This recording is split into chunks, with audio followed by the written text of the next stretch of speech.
आजादी की 75वीं सालगिरह मना रहा है। केंद्र सरकार ने 75वें वर्ष को अमृत महोत्सव की तरह मनाने का आह्वान किया।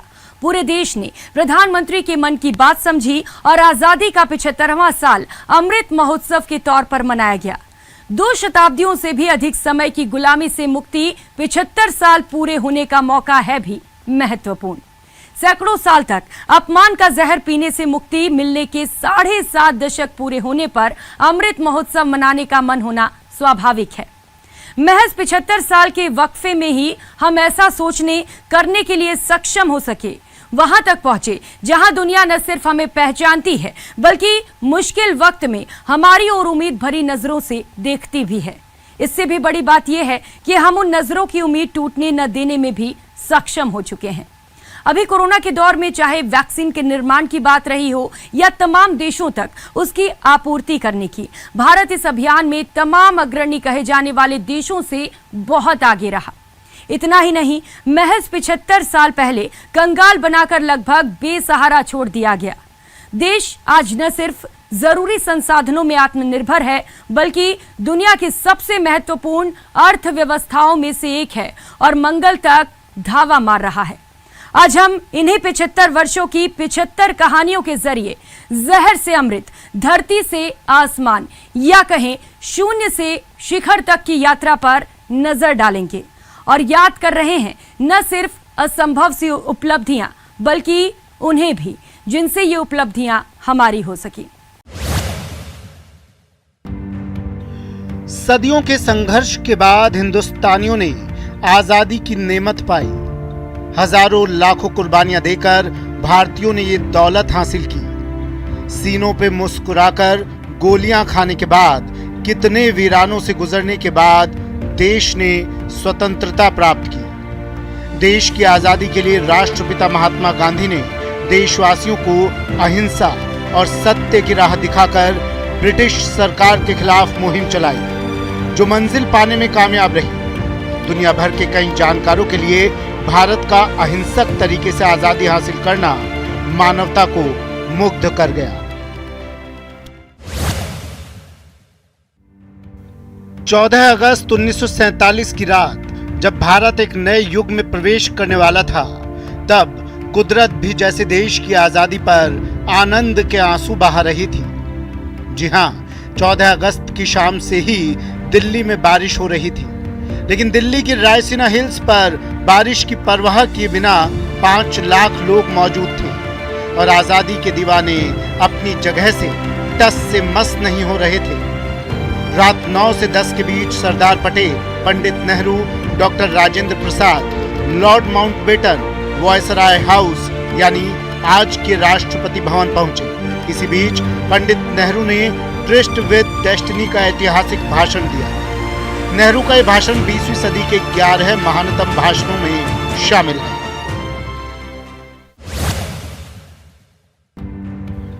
नेहरू के सचिव रहे M.O. मथाई अपनी किताब रेमिनिसेंसेस ऑफ नेहरू एज में लिखते हैं कि नेहरू कई दिनों से अपने भाषण ट्रिस्ट विद डेस्टिनी की तैयारी कर रहे थे। जब उनके पीए ने वो भाषण टाइप करके मथाई को दिया तो उन्होंने देखा कि नेहरू ने एक जगह डेट विद डेस्टिनी मुहावरे का इस्तेमाल किया था। मथाई ने रॉजेट का इंटरनेशनल शब्दकोश देखने के बाद उनसे कहा कि डेट शब्द इस मौके के लिए सही शब्द नहीं है, क्योंकि अमेरिका में इसका आशय महिलाओं या लड़कियों के साथ घूमने के लिए किया जाता है। नेहरू के भाषण का वो आलेख अभी भी नेहरू म्यूजियम लाइब्रेरी में सुरक्षित है। आधी रात के थोड़ी देर बाद जवाहरलाल नेहरू और राजेंद्र प्रसाद लॉर्ड माउंटबेटन को औपचारिक रूप से भारत के पहले गवर्नर जनरल बनाने का न्योता देने आए। माउंटबेटन ने उनका अनुरोध स्वीकार कर लिया। इसके बाद पंडित नेहरू ने उन्हें एक लिफाफा दिया और कहा कि इसमें उन मंत्रियों के नाम हैं जिन्हें कल शपथ दिलवाई जाएगी। नेहरू और राजेंद्र प्रसाद के जाने के बाद जब माउंटबेटन ने लिफाफा खोला तो उनकी हंसी छूट गई, क्योंकि वो खाली था। जल्दबाजी में नेहरू उसमें मंत्रियों के नाम वाला कागज रखना भूल गए थे, लेकिन शपथ ग्रहण समारोह तक गुम हुई सूची ढूंढ ली गई। अगले दिन यानी 15 अगस्त को दिल्ली की सड़कों पर लोगों का सैलाब उमड़ पड़ा था। शाम 5 बजे इंडिया गेट के पास प्रिंसेस पार्क में माउंटबेटन को भारत का तिरंगा झंडा फहराना था। उनके सलाहकारों का मानना था कि वहां करीब 30,000 लोग आएंगे, लेकिन वहां 5 लाख लोग इकट्ठा थे। भारत के इतिहास में तब तक कुंभ स्नान को छोड़कर एक जगह पर इतने लोग कभी नहीं जुटे थे। माउंटबेटन की बग्घी के चारों ओर लोगों का इतना हुजूम था कि वो उससे नीचे उतरने के बारे में सोच भी नहीं पा रहे थे। अगले दिन यानी 15 अगस्त को दिल्ली की सड़कों पर लोगों का सैलाब उमड़ पड़ा था। शाम 5 बजे इंडिया गेट के पास प्रिंसेस पार्क में माउंटबेटन को भारत का तिरंगा झंडा फहराना था। उनके सलाहकारों का मानना था कि वहां करीब 30,000 लोग आएंगे, लेकिन वहां 5 लाख लोग इकट्ठा थे। भारत के इतिहास में तब तक कुंभ स्नान को छोड़कर एक जगह पर इतने लोग कभी नहीं जुटे थे। माउंटबेटन की बग्घी के चारों ओर लोगों का इतना हुजूम था कि वो उससे नीचे उतरने के बारे में सोच भी नहीं पा रहे थे।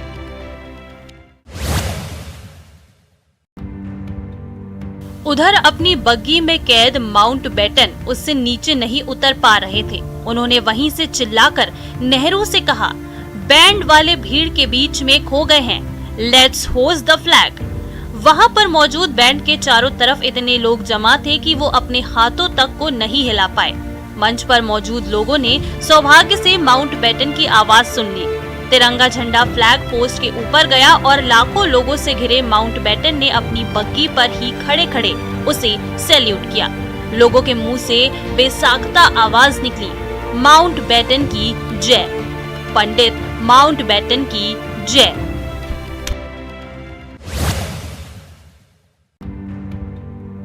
इस बीच माउंटबेटन और एडवीना ने उन 3 औरतों को अपनी बग्गी में चढ़ा लिया जो थककर निढाल हो चुकी थी और उनकी बग्गी के नीचे आते आते बची थी।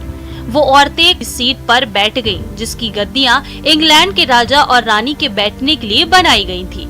उसी बग्गी में भारत के प्रधानमंत्री जवाहरलाल नेहरू उसके हुड पर बैठे हुए थे, क्योंकि उनके लिए बग्गी में बैठने के लिए कोई सीट ही नहीं बची थी।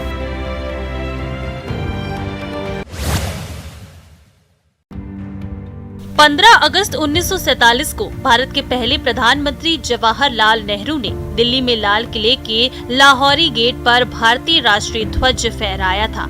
आजादी की पहली सुबह की शुरुआत बिस्मिल्लाह खां ने शहनाई की धुन से की थी।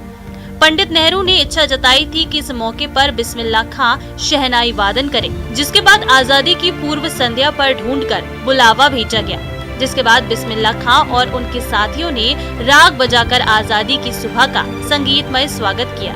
इसके बाद पंडित नेहरू ने ध्वजारोहण किया था। 15 अगस्त 1947 को जब देश आजाद हुआ, तब सबसे बड़ी जरूरत थी उसे आर्थिक और सामाजिक रूप से समृद्ध करने की। शिक्षा के माध्यम से ही ये लक्ष्य हासिल किया जा सकता था। पंडित नेहरू के नेतृत्व में गठित पहली सरकार ने इस जरूरत को समझा और शुरुआत से ही देश में शिक्षा के ढांचे पर विशेष ध्यान दिया। उन्होंने शिक्षा से लेकर उद्योग जगत को बेहतर बनाने के लिए कई काम किए। उन्होंने IIT, IIM और विश्वविद्यालयों की स्थापना की, साथ ही उद्योग धंधों की भी शुरुआत की।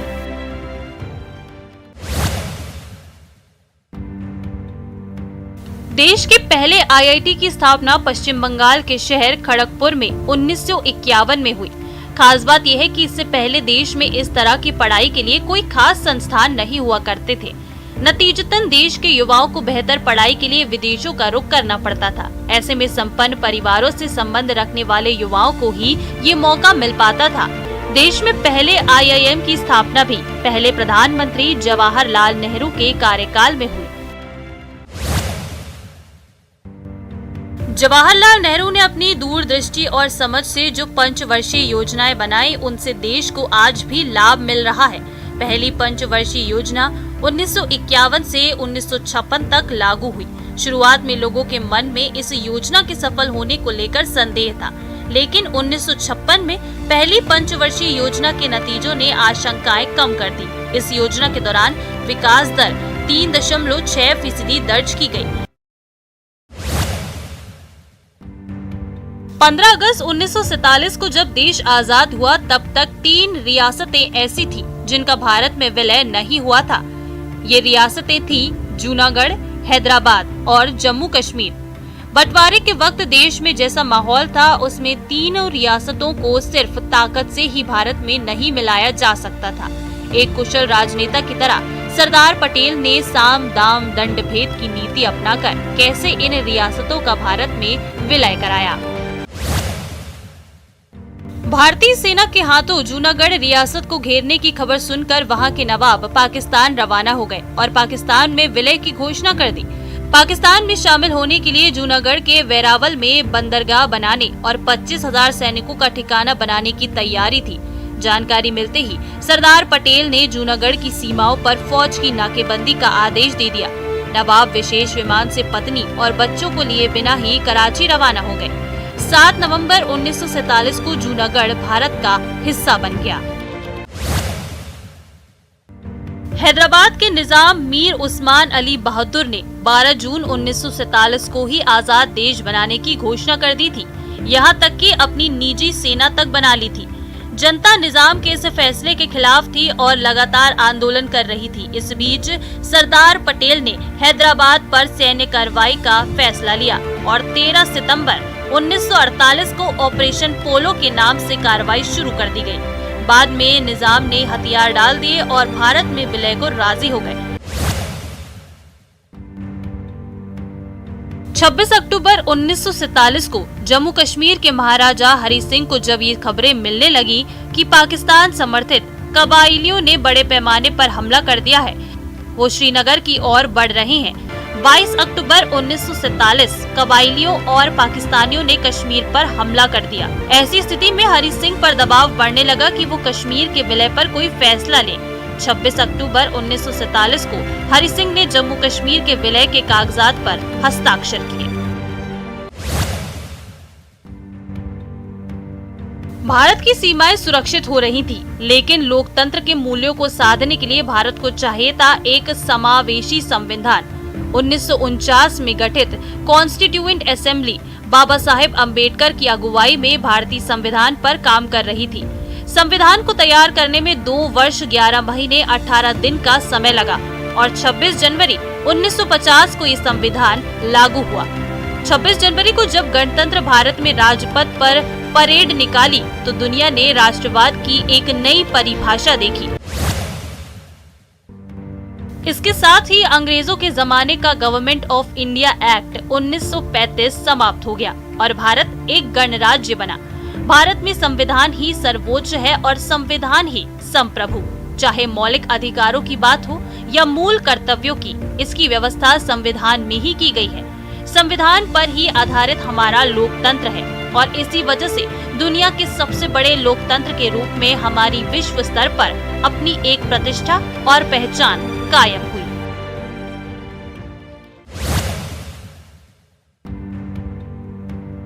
चुनाव लोकतंत्र की एक आवश्यक शर्त है।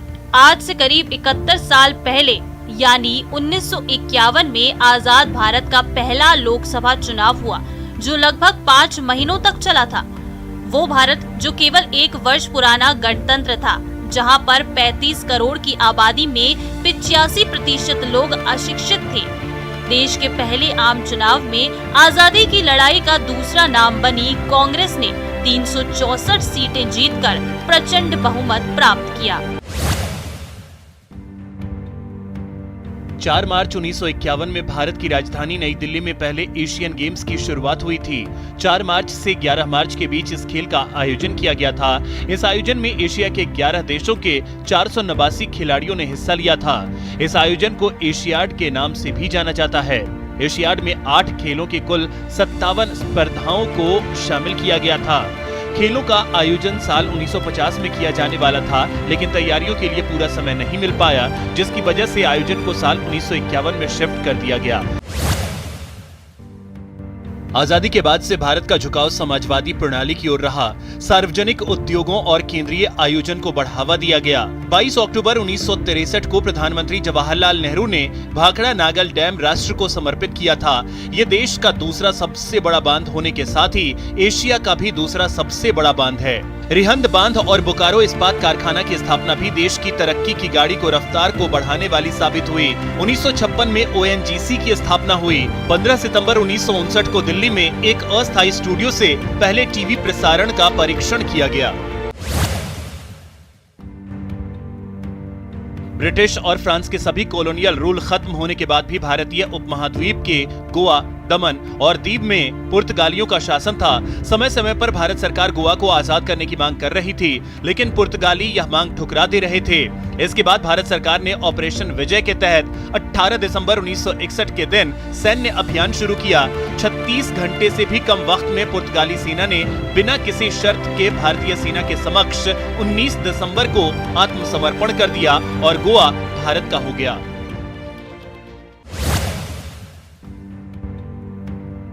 जब भारत ब्रिटिश साम्राज्य का गुलाम था तो उस समय पांडिचेरी फ्रांसीसी कंपनी के अधीन थी, लेकिन जब भारत को आजादी मिली तब पांडिचेरी के लोगों ने भी अपनी आजादी के लिए आंदोलन किया, जिसके कारण मजबूरन नवंबर 1954 में फ्रांसीसियों ने पांडिचेरी को भारत को सौंप दिया। इसीलिए 1 नवंबर के दिन प्रत्येक वर्ष पांडिचेरी विलय दिवस मनाया जाता है।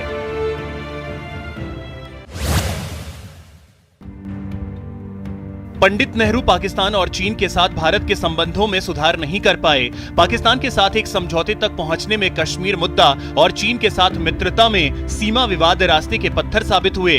नेहरू ने चीन की तरफ मित्रता का हाथ भी बढ़ाया, लेकिन 1962 में चीन ने धोखे से आक्रमण कर दिया। नेहरू के लिए यह एक बड़ा झटका था और शायद उनकी मौत का कारण भी।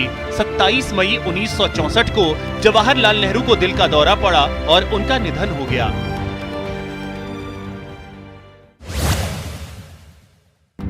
पंडित नेहरू की मौत के बाद लाल बहादुर शास्त्री ने देश की बागडोर संभाली। निष्पक्ष रूप से देखा जाए तो शास्त्री जी का शासनकाल बेहद कठिन रहा। पूंजीपति देश पर हावी होना चाहते थे और दुश्मन देश आक्रमण करने के फिराक में थे। 1965 में अचानक पाकिस्तान ने भारत पर हमला कर दिया। शास्त्री जी ने इस युद्ध में राष्ट्र को उत्तम नेतृत्व प्रदान किया। शास्त्री जी का नारा जय जवान जय किसान देशवासियों में एक नई चेतना का संचार कर गया, जिससे देश ने पाकिस्तान को कड़ी शिकस्त दी। लेकिन 11 जनवरी 1966 को लाल बहादुर शास्त्री की मौत ने फिर एक शून्य पैदा कर दिया।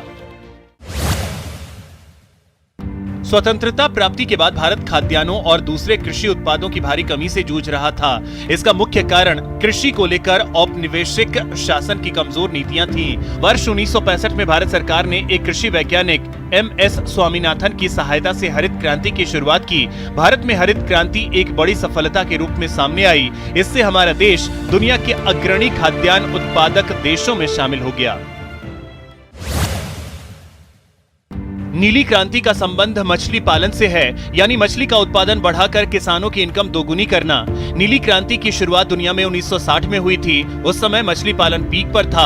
भारत में मछली पालन को बढ़ावा देने के लिए सरकार ने एक इंडिपेंडेंट मिनिस्ट्री बनाई है। भारत में इसके अच्छे परिणाम आए। निर्यात में काफी इजाफा हुआ। भारत में नीली क्रांति का जनक हीरालाल चौधरी और डॉक्टर अरुण कृष्णन को माना जाता है। फिलहाल विश्व में भारत दूसरा सबसे बड़ा मछली उत्पादक देश है।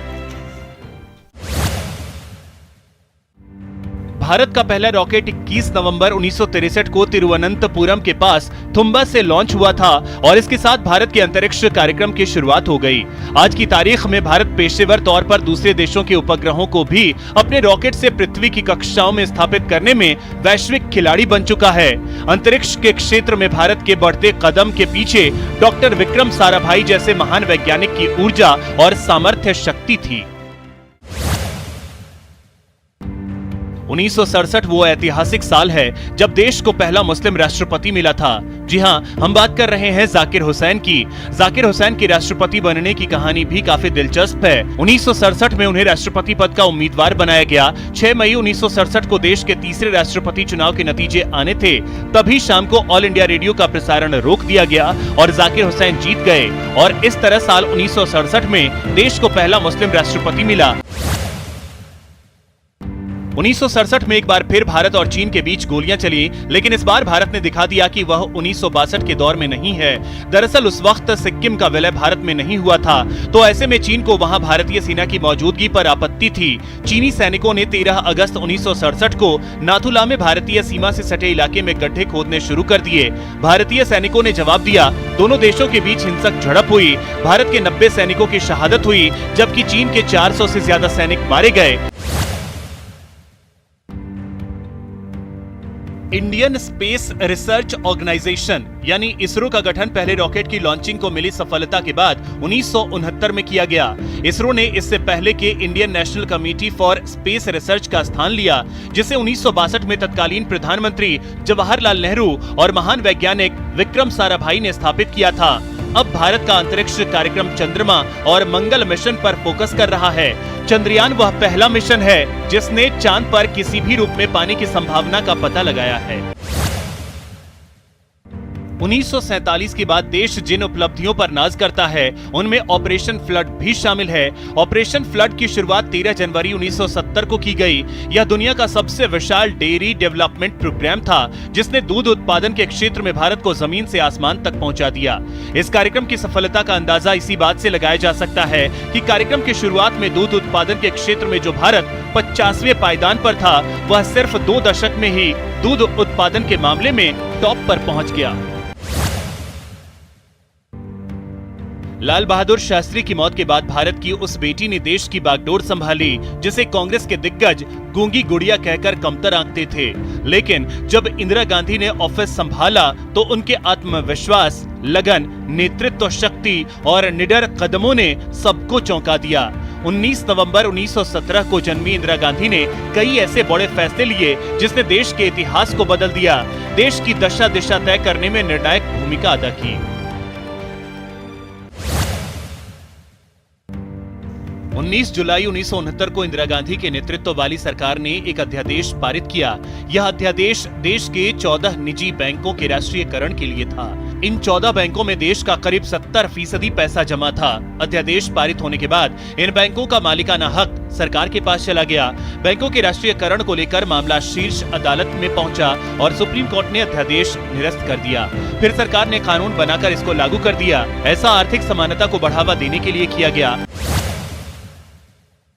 इंदिरा गांधी ने पाकिस्तान को ऐसा जख्म दिया जिसकी टीस हमेशा उसको महसूस होती रहेगी। पाकिस्तान के लिए यह जख्म 1971 के बांग्लादेश युद्ध के रूप में था, जिसके बाद पाकिस्तान के 2 टुकड़े हो गए। पाकिस्तान के सैन्य शासन ने पूर्वी पाकिस्तान के नागरिकों पर जुल्म की इंतहा कर दी थी। उसके नतीजे में करीब 1 करोड़ शरणार्थी भागकर भारत में चले आए थे। बाद में भारत और पाकिस्तान के बीच युद्ध हुआ, जिसमें न सिर्फ पाकिस्तान की शर्मनाक हार हुई, बल्कि उसके 90,000 सैनिकों को भारत ने युद्धबंदी बनाया था। 18 मई 1974 को भारत ने अपने परमाणु परीक्षण धमाके की गूंज दुनिया को सुनाई थी। इस ऐतिहासिक पल की साक्षी बनी थी राजस्थान की वीर भूमि। राजस्थान में भारत पाकिस्तान बॉर्डर पर स्थित जैसलमेर जिले के पोखरण में किए गए इस परमाणु परीक्षण से भारत ने दुनिया को अपनी ताकत दिखाकर अचंभे में डाल दिया था। उसकी 24 साल बाद 1998 में भी भारत ने एक बार फिर पोखरण में परमाणु परीक्षण कर पुरानी यादों को ताजा कर दिया था। आजादी के बाद भारत में अपनी रियासतों का विलय करने वाले राज परिवारों को एक निश्चित रकम देने की शुरुआत की गई थी। इस राशि को राजभत्ता या प्रिवी पर्स कहा जाता था। इंदिरा गांधी ने साल 1971 में संविधान में संशोधन करके राजभत्ते की इस प्रथा को खत्म कर दिया। उन्होंने इसे सरकारी धन की बर्बादी बताया था। इसके अलावा शाही खिताबों की आधिकारिक मान्यता को भी पूर्णतः असंवैधानिक और अलोकतांत्रिक प्रक्रिया के रूप में देखा जाता था। 1984 में इंदिरा गांधी की हत्या के बाद देश में निराशा का माहौल था। लोग चाहते थे कि कोई उन्हें उस माहौल से निजात दिलाए। लोकसभा चुनाव के नतीजे ऐतिहासिक तौर पर कांग्रेस के पक्ष में आए। देश के लोगों ने नौजवान राजीव गांधी को इंदिरा का वारिस और अपना प्रधानमंत्री चुना और अगले 5 सालों में राजीव गांधी ने देश के लिए बहुत सारे फैसले लिए। 1984 में तत्कालीन प्रधानमंत्री इंदिरा गांधी की हत्या के बाद उनके बेटे राजीव गांधी को देश का प्रधानमंत्री बनाया गया। वे राजीव गांधी ही थे जिन्होंने भारत के लोगों को 21वीं सदी का सपना दिखाया। राजीव गांधी ने कुछ सेक्टर्स में सरकारी नियंत्रण को खत्म करने की कोशिश की। यह सब 1991 में बड़े पैमाने पर नियंत्रण और लाइसेंस राज के खात्मे की शुरुआत थी। राजीव गांधी ने इनकम और कॉर्पोरेट टैक्स घटाया, लाइसेंस सिस्टम आसान किया और कंप्यूटर, ड्रग और टेक्सटाइल जैसे क्षेत्रों से सरकारी नियंत्रण खत्म किया। साथ ही कस्टम ड्यूटी भी घटाई और निवेशकों को बढ़ावा दिया। बंद अर्थव्यवस्था को बाहरी दुनिया की खुली हवा महसूस करवाने का यह पहला मौका था। राजीव गांधी के भाषणों में हमेशा 21वीं सदी में प्रगति का जिक्र हुआ करता था। उन्हें विश्वास था कि इन बदलावों के लिए अकेले तकनीक ही सक्षम है, इसलिए उन्होंने टेलीकॉम और इंफॉर्मेशन टेक्नोलॉजी सेक्टर्स में विशेष काम कराया। सिक्के वाले फोन जो मोबाइल के चलते अब अतीत में बदल चुके हैं। राजीव को अगले दशक में होने वाली तकनीक क्रांति के बीज बोने का श्रेय भी जाता है। उनकी सरकार ने पूरी तरह असेंबल किए हुए मदरबोर्ड और प्रोसेसर लाने की अनुमति दी। इसकी वजह से कंप्यूटर सस्ते हुए। और फिलहाल यहाँ वक्त हो चला एक छोटे से ब्रेक का, लौटेंगे फौरन।